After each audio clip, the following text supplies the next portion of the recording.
Next at 5, volunteers with City Meals on Wheels delivering more than just food. How they're making the holidays brighter for those in need. A rare holiday overlap brings double the joy for a Long Island family. The special traditions that blend cultures, food, and fun. After losing everything in Superstorm Sandy, a single dad and his 7-year-old are finally home for Christmas. The story of resilience and hope ahead. Those stories and more on CBS 2 News at 5. This is CBS News New York. Right now at 5, it is officially a white Christmas in New York City, but rain could soon be on the way. Meteorologist Craig Allen times it out in your first alert forecast.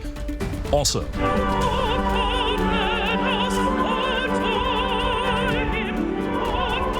faith, family, and tradition. Thousands gather at St. Patrick's Cathedral to celebrate Christmas Mass. Why visitors say the experience was unforgettable.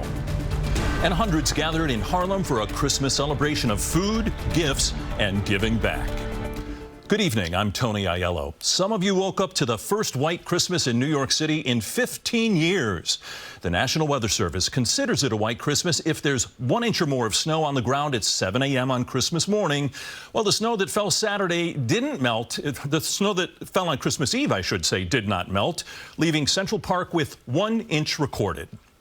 But no snow to the south in Seaside Park, Ocean County. This live look courtesy of EarthCam. Meteorologist Craig Allen is here now with your first alert forecast. Maybe we put quotation marks around that white Christmas. Right. We want to follow the law, right to the limit here. 1 inch of snowfall. Now, historically, this is the most interesting thing. There's only an 11% chance out of all the years that the National Weather Service has been keeping records, over 150, that we can have a white Christmas. So yeah, you have to go back to 2009, and for the most part it was from the city north and west. If you were down the Jersey Shore or out east across Long Island, not so much. Got up to 35 this afternoon in the city, and basically mid-30s for most of our region here. This was enough to melt away a little more of the snow. The snow's not so pretty in the city anymore as it is in Central Park. It's still nice and clean, but not around the city streets. We're at 34 right now, 20s already in the northern and western suburbs and out towards the east end of the island. So we've got a refreeze coming for tonight. Clouds, they're clearing away from the area, as you could see. So our forecast is 26 for tonight, teens in the suburbs, and then tomorrow about 37. We'll talk about a wet, warmer forecast coming up, Tony. Thanks, Craig. Christmas Mass at St. Patrick's Cathedral, a tradition for many families. This is Cardinal Timothy Dolan, the Archbishop of New York, with a memorable moment from Midnight Mass as he kisses the figure of the baby Jesus and places it in the manger. Dave Carlin tells us magical, comforting, and hopeful were some of the words used by those lucky enough to attend.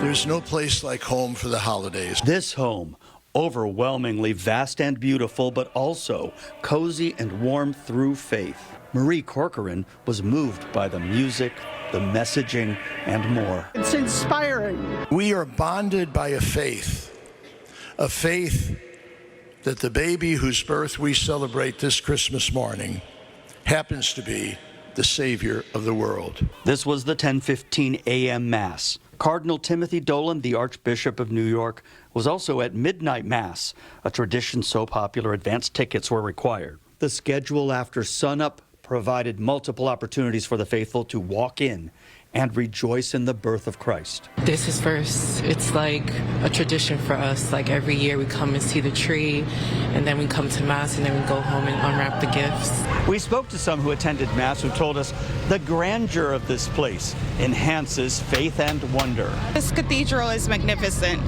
and we wanted to experience that. Being together with family and your loved ones, that's the true meaning of Christmas, and that's why I'm here with my family as well. This cathedral on Fifth Avenue opened in 1879. Being here now on Christmas is something visitors describe as supremely special. Outside St. Patrick's Cathedral, Dave Carlin, CBS News, New York. Pope Francis called for peace this Christmas Day in his To the City and the World address. Speaking from the balcony of St. Peter's Basilica, the pontiff invited people of all nations to silence the sounds of arms and overcome divisions. Christmas marks the start of the 2025 Holy Year celebration, expected to bring close to 32 million Catholic faithful to Rome. In Paris, Christmas celebrations returned to Notre Dame. Holiday services held at the landmark cathedral for the first time since that devastating fire in 2019.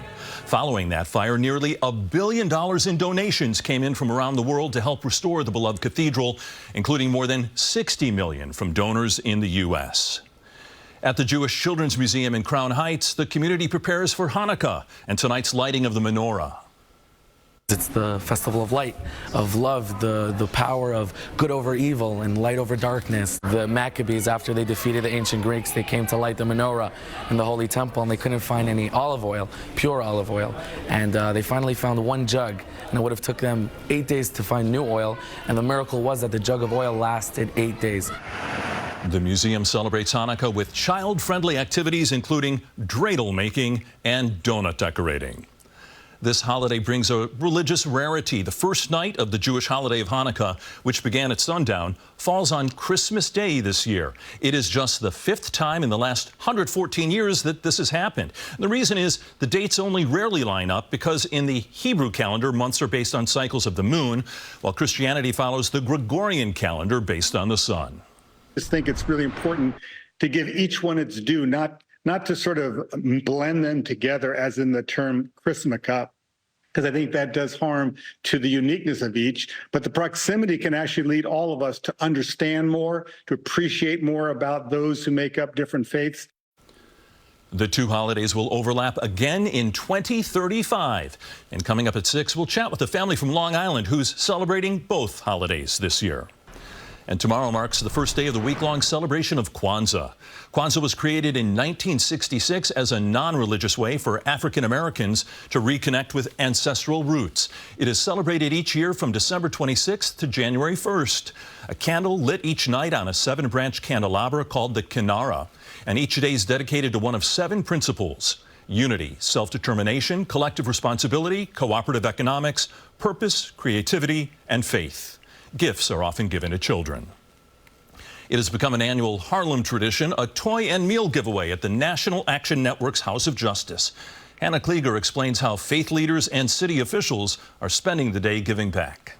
Hundreds of people celebrated Christmas with hot meals, toys, and plenty of holiday cheer. Merry Christmas! It's the 33rd annual Community Christmas Dinner organized by Reverend Al Sharpton's National Action Network. I grew up in Brownsville where my mother struggled to put food on the table on Christmas. And I always wanted to be able to do for others what my mother and other mothers had to do. The line stretched out the door, and even the smallest volunteers, like 9-year-old Ryan Cohill, spent hours handing out tasty treats. Actually, it's a season of giving, so that's why. And also, Christ, he actually gave his life. My children are grown, and I have grandchildren, so I have time to come down to help out someone else. City leaders reflecting on the importance of spending this holiday together and giving back to those who may not have a hot meal or a gift to open this Christmas. I always remind people that Jesus was born in a manger. So it doesn't matter where you start out life, it's where you end up. People realize you may be in a shelter, you may going through housing insecurity, but your life trajectory will depend on your attitude. I'm going to leave in a few minutes and go back with my family, but I had to come out for a little while. The event was comforting to Jenny Sparrow, a mom of 4 whose son was shot and killed in the Bronx in October. It shows a lot of character. It shows how they could be with their families right now, but they choose to utilize their time and give back to people that are more unfortunate, people that lost loved ones. And I think this is a blessing to everybody. You never know how much time you have left or how much time your relatives have left. And it's a reminder of the true meaning of the holiday, to value that time together. In Harlem, Hannah Klieger, CBS News, New York. We remind you to stay with CBS News New York for all your holiday coverage. You can find more of your first alert forecast on our website, cbsnewsnewyork.com. And at this hour, we are following breaking news. At least 3 people are hurt, 1 critically, after a yellow taxi drove onto the sidewalk in Herald Square.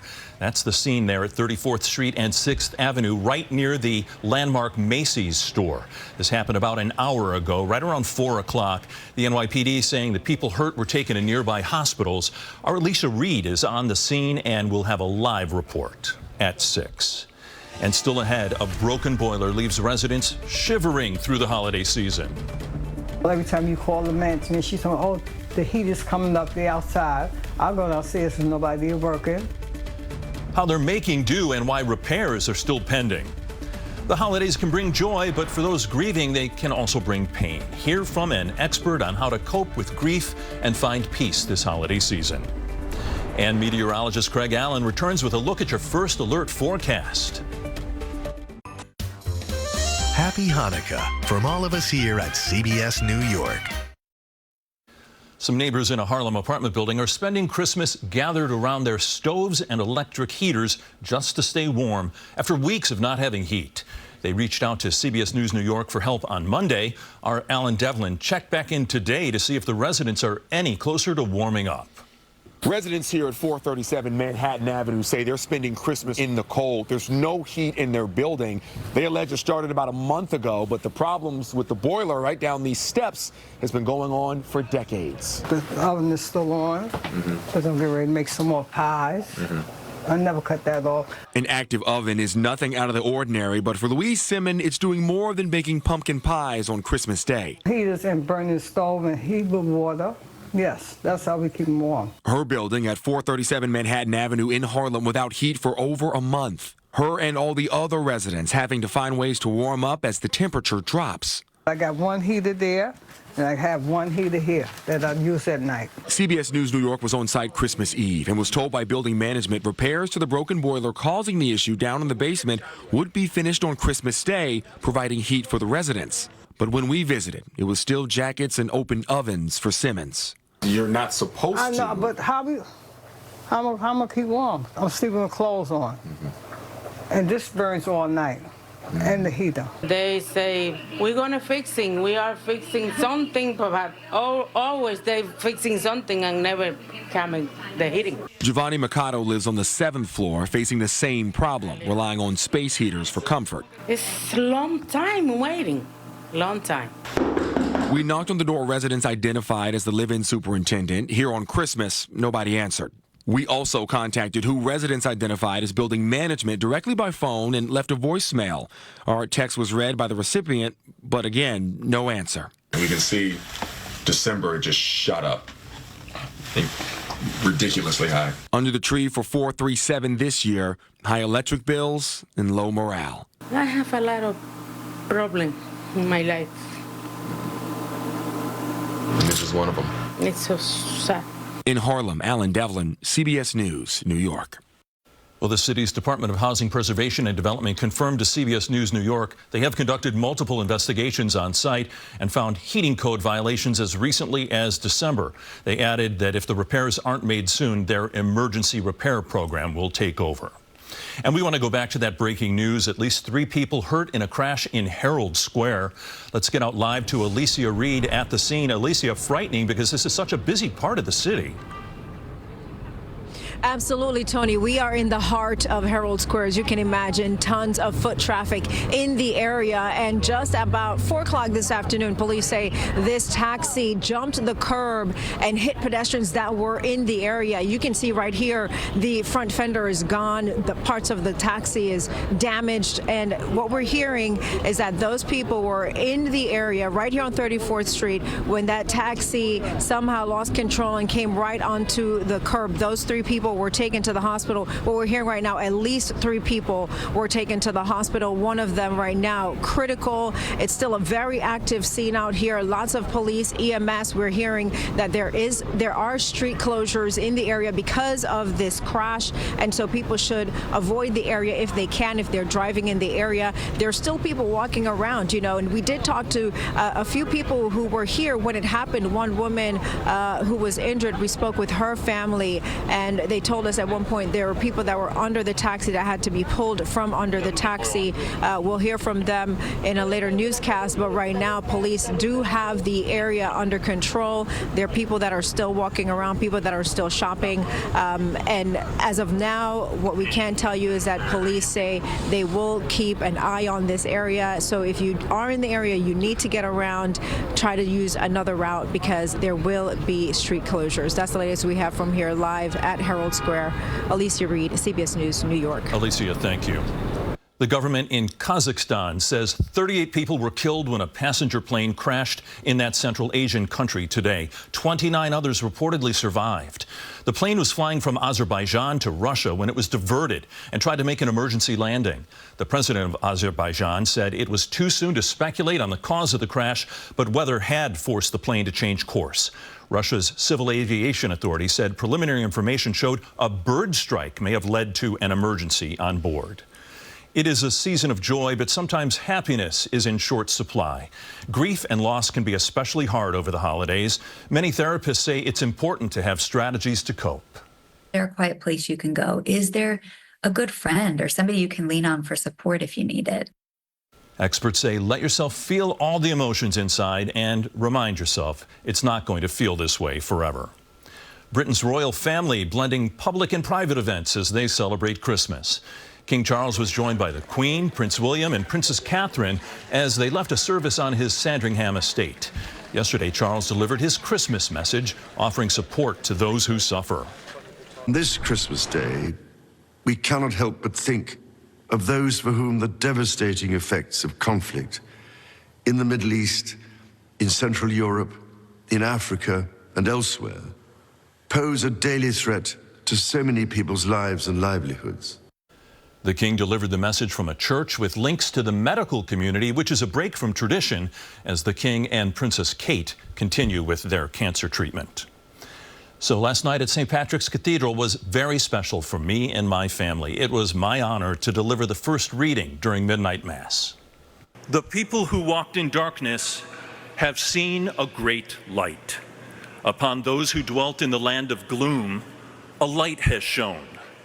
You have brought them abundant joy and great rejoicing. I have to say I had chills walking in the procession as the church was bathed in candlelight and that music swelled to the rafters. Cardinal Dolan's homily emphasized the theme of Jesus bringing light into a dark world. Greg, lots of people making Christmas memories. This is the one that's going to stick with me. I'll bet it will. Look at you. That's fantastic, Tony. Absolutely. Congratulations. Thank you. What a night. And what a day for Christmas around here with the sunshine across the area. Now it's clear. The city shimmering and all those lights out there right now. Good visibility. It's clear. Temperatures are basically in the 30s for the region. Quiet for now. But there is wet weather ahead, and it could be a prolonged period of off and on wet weather, and temperatures will warm up into the 50s. So we are talking about rain, not snow. That's it for the snow for the remainder of the year, and that's it for the bitterly cold temperatures, too. Our forecast lows for tonight, I'm looking at about mid-20s for the city and the island. It'll be in the low 20s, parts of New Jersey, and once you start getting into the northern western suburbs, where you do have more snow on the ground anyway, it's in the teens for tonight. It's going to be quite cold again. But tomorrow will be very similar to today, about 36, 7, 8 degrees or so around the city, mid and upper 30s in general for the area. Maybe 1 or 2 spots could get close to 40 degrees. Simple. It's all pretty quiet, and you can see that here on satellite. Cloudiness moving off to the south, little patchy cloudiness here coming across the mountains. But I want you to take a look at this. This system here, it's stationary right now, low pressure waves developing along it. What this means, and you can see it, the rain moving right along this front here, and this is going to act as the focus for rainfall. Once it does eventually start getting here, let's say late in the weekend into next week, again and again and again, each wave that comes on by, and it gets pushed across from the western, from the Pacific, from the western areas there. So our chances for rain, they go up to 40% on Saturday, 60% on Sunday, 70% on Monday. To close out the year on Tuesday, there's still a chance of rainfall as well. This is what it looks like on Futurecast, in and out of clouds. Nothing really too much to be concerned with at this point. In fact, tomorrow should be partly sunny, at least, very very, very similar to today, as we were talking about. But this is Friday at around 5 o'clock or so. And now we get into Saturday. Here are the clouds thickening up. This is Saturday morning prior to sunup. It's already rain in the area, at least according to this model here. And there's just rounds of rain through Saturday and even into Sunday and Monday. So take a look at this 7-day forecast here. And it is not a very pretty one. But you know what? It's interesting because Tony and I were talking just a little while ago. Said, oh, so you consider this a problem? Having all this rain? Yeah, when we could not get a drop of rain, now we've got a long, prolonged spell of wet weather coming along, weekend into the brand new year. And what I'm thinking right now is that we've got such a long way to go. This will help. Again, it may not put us over the top yet, but this will help. But that 53 on New Year's Eve is going to make a lot of people happy. Exactly. Because they don't want to be out in the cold when that ball drops, right? Right. I'd rather have the rain than the cold, I think. All right, still ahead. Did Santa bring you something that didn't quite fit? We're going to tell you what you can do to dodge return fees and make holiday exchanges hassle-free. And coming up tonight at 6, after years in a homeless shelter, a Long Island father and his son now have a place to call home. The life-changing program giving hope to hundreds of families. Closed captioning on CBS News New York is sponsored by Morgan & Morgan. It is the thought that counts, but some Christmas and Hanukkah presents may not.